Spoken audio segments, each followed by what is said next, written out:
Arılar uçan həşəratlar ailəsinə aiddir. Dünyada 20 mindən artıq arı növü vardır.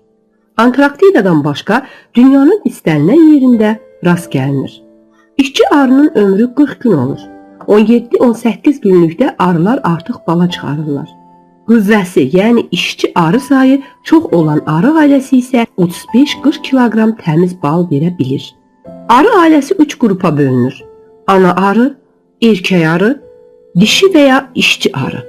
Onlar 15 kilometrə qədər yol qət edə bilirlər. Arı 15 kilometr məsafədə yaxşı şirə taparsa, qayıdıb o biri arılara da qəribə hərəkətlərlə xəbər verirlər. Arılar həm də yaxşı şirə olan yeri hiss edirlər, həm də onlara qulluq edən insanı tanıyırlar. Bir pətəyin arıları digər pətək arılarını ora buraxmırlar. Hər bir pətəyin qabağında keşikçi arılar olur.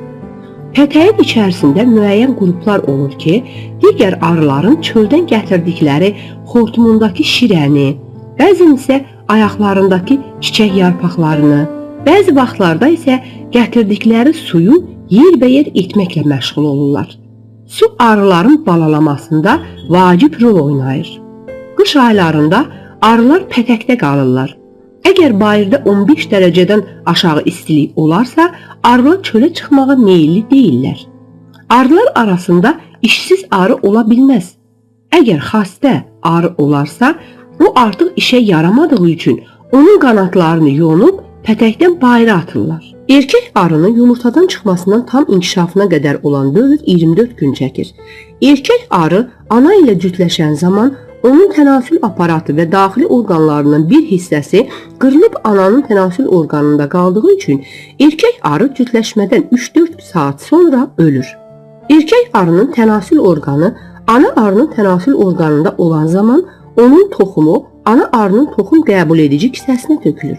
Bu toxum bir neçə milyon spermatozoiddən ibarətdir. Ana arı qovcuqdan çıxdıqdan 6-8 gün sonra ilk bələdləmə uçuşuna, 12-14 gün sonra isə cütləşmə uçuşuna çıxır. Çünki bu vaxt cinsi yetişkənliyə çatır. Ümumiyyətlə, erkək arılar öz ailəsinə çox da bağlı olmurlar. Onlar çox asanlıqla bir ailədən digər ailəyə köçürlər. Sentyabr-oktyabr aylarında ailədə erkək arıların olması yaxşı hal deyildir. Çünki bu o deməkdir ki, ya ana arı cütləşmə zamanı itmişdir, yaxud da ana mayalanmamış qalmışdır. Erkək arı uçuş zamanı çoxlu enerji sərf edir. Ona görə də onun yemə ehtiyacı çox olur. Müəyyən edilmişdir ki, bir erkək arının əmələ gəlməsinə və onun 2-3 ay yaşamasına 15-20 kiloqram bal lazımdır. Bundan başqa, hər bir erkək arının yetişməsi üçün sərf edilən yem işçi arının yetişməsi üçün sərf edilən yemdən 4 dəfə artıqdır. Buna görə də arıçılar erkək arı yetişməsini məhdudlaşdırmaq və ya onları məhv etmək üçün ciddi tədbirlər görürlər. Erkək arının yetişməsi ancaq mayalanmamış ana olan yerdə və yüksək məhsuldarlığı ilə fərqlənən ailələrdə zəruridir. Belə bir sual ortaya çıxa bilər. Madəm ki, ananın mayalanması üçün 7-8 erkək arı kifayətdir, onda nə üçün ailədə yüzlərlə erkək arı yetişir? Bu onunla izah edilir ki, ana arı pətəkdə deyil, açıq havada mayalanır. Havada isə ana arı müxtəlif təhlükələrlə qarşılaşır. Arı yeyən quşlar ananı məhv edir, külək onu müxtəlif əşyalara çırpıb qanadlarını qırır, yaxud uzağa uçaraq aza bilir. Ümumiyyətlə, uzun müddətli uçuş ana arı üçün təhlükəlidir. Buradan aydın olur ki, erkək arının çox olması ana arı ilə tez görüşməyə imkan yaradır. Ana arı havada nə qədər qısa müddətdə qalarsa, onun ölüm qorxusu da bir o qədər azalar. Arı beçə verən zaman erkək arı ilə ana arının görüşməsi və mayalanması üçün ən yaxşı şərait yaranır.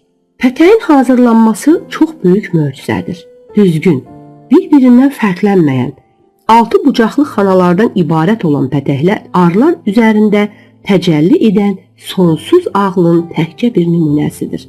Pətək eyni anda 2-3 arı tərəfindən yuxarıdan aşağıya doğru hörülür.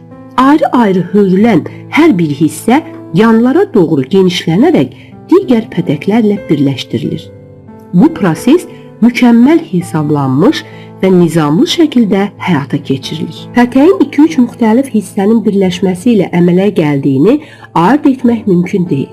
Fərqli uclardan başlayaraq hörülən pətəklər elə simmetrikdir ki, yüzlərlə xanadan və müxtəlif hissələrdən ibarət olmasına baxmayaraq ortaya bütöv pətək çıxır. Üstəlik bu pətəkdə heç bir birləşmə izinə rast gəlinmir.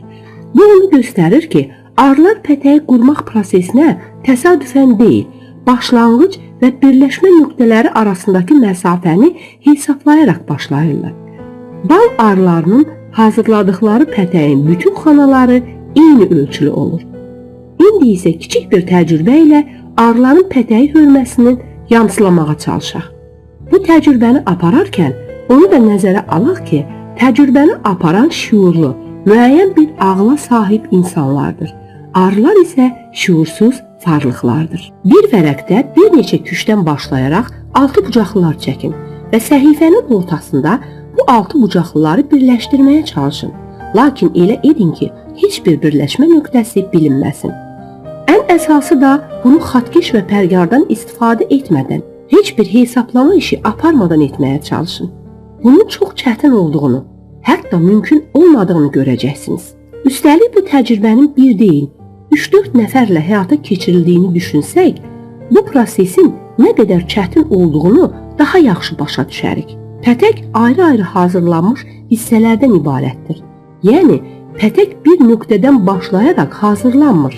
Hər bir arının müstəqil hazırladığı hissələr bir-biri ilə birləşdirilir. Eyni anda fərqli yerlərdə hazırlanan hissələr birləşdirildikdə də heç bir iz qalmır.